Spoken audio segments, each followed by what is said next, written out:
श्री गणेशाय नमः। माँ सरस्वती नमस्तुभ्यम। मित्रों, आप सभी का स्वागत है इस चैनल में जिसका नाम है पाम ब्लॉग।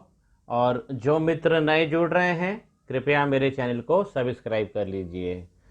मित्रों, अभी कुछ नए सब्सक्राइबर मेरे चैनल से जुड़े हैं और उन कम से कम 10 से ज़्यादा सब्सक्राइबर हैं और उनकी ये डिमांड है, उन्होंने ऐसे मैसेज मुझे किए हैं कि हमको एक बेसिक रूप में बताइए कि हथेली का परीक्षण हम किस प्रकार एक बिगिनर, एक जो व्यक्ति शुभारंभ कर रहा है हस्तरेखा विज्ञान सीखने का, वो किस प्रकार सीख सकता है। और उसमें जो खास बात उन्होंने मुझसे कही है कि ग्रह और उनके तत्व, ये एक वीडियो में आप डिफाइन करिए। तो आज हम इस एपिसोड में ग्रह और उनके तत्व, पंच तत्वों में वो किन किन तत्वों को दिखाते हैं, कौन कौन से ग्रह, इसके बारे में एक लघु वीडियो आपको मैं प्रस्तुत कर रहा हूँ। देखिए मित्रों, ये होता है, ये हमारी पहली उंगली है, ये हमारी हथेली है और ये उंगलियां हैं। और जो पहली उंगली होती है उसके नीचे का जो पर्वत है वो है गुरु का पर्वत, ये होता है गुरु का पर्वत। और मित्रों, ये जो है आकाश तत्व को दिखाता है, ज्ञान को प्रदर्शित करता है, ज्ञान के बारे में हमें बताता है, हमारा नॉलेज और हमारा स्टेटस, हेल्थ और वेल्थ। उसी के बगल में यदि आप देखेंगे तो हमको शनि का पर्वत दिखेगा। मैं यहाँ पे बना देता हूँ, ये है गुरु का पर्वत और ये आकाश तत्व को दिखाता है। इसके बगल में जो हमारी मध्यमा है उसके नीचे एक शनि भगवान बैठते हैं, ये शनि भगवान का कार्यालय है।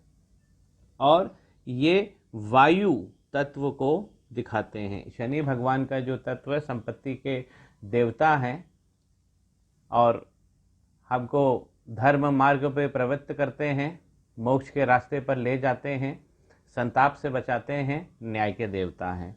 तो हथेली में बीच वाली उंगली के नीचे शनि भगवान बैठते हैं और वो वायु तत्व का प्रतिनिधित्व करते हैं। तीसरी उंगली जो होती है हमारी रिंग फिंगर, उसके नीचे का जो कार्यालय है ये सूर्य भगवान का कार्यालय है और ये अग्नि तत्व को दिखाते हैं, ये अग्नि तत्व को दिखाते हैं। उसी के बगल में हम देखेंगे तो ये हमारा बुध का पर्वत है। बुद्धि, व्यापार, वाणी, कुशलता, ये इसको प्रदर्शित करते हैं। यहाँ पर बैठते हैं बुध, ये बुध देवता बैठते हैं और ये पृथ्वी तत्व को प्रदर्शित करते हैं, उसका प्रतिनिधित्व करते हैं।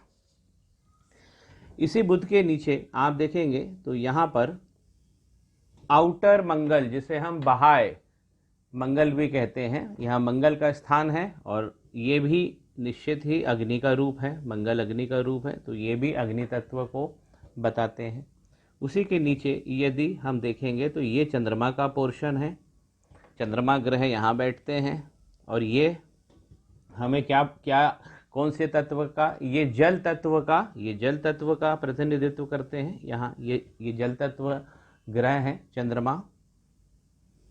यहाँ पर केतु की पोजीशन होती है, यहाँ केतु ग्रह बैठते हैं और ये भी वायु को प्रदर्शित करते हैं, उसका प्रतिनिधित्व करते हैं।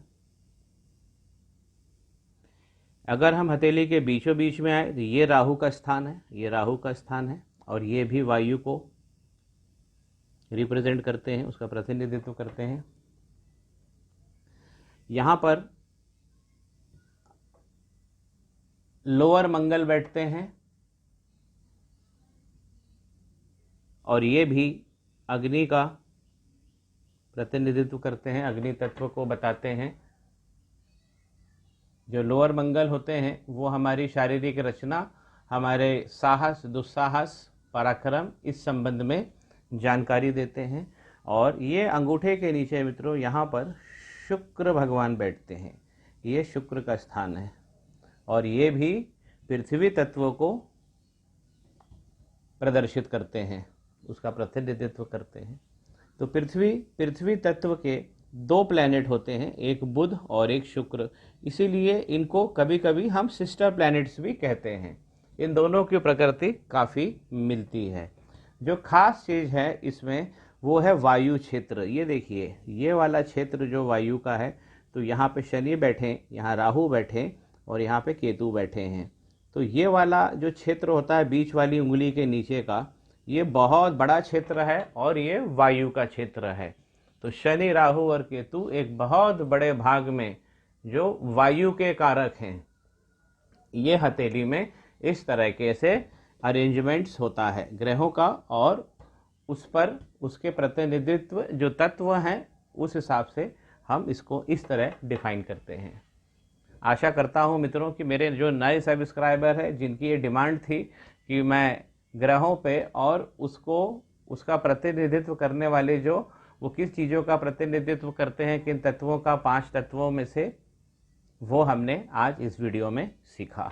आशा करता हूँ जानकारी आपको पसंद आई हुई होगी। चलते चलते एक चीज़ और मैं बता दूं मित्रों, सबसे बड़ा जो तत्व है वो आकाश कहा गया है, और इस आकाश तत्व में ही बाकी के 4 तत्व समाहित होते हैं। और आकाश तत्व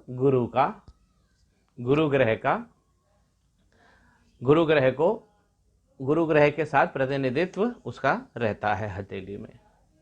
तो मित्रों, अगर जानकारी पसंद आई हुई है तो मेरे चैनल को सब्सक्राइब करते जाइएगा। श्री गणेशाय नमः। माँ सरस्वती नमस्तुभ्यम।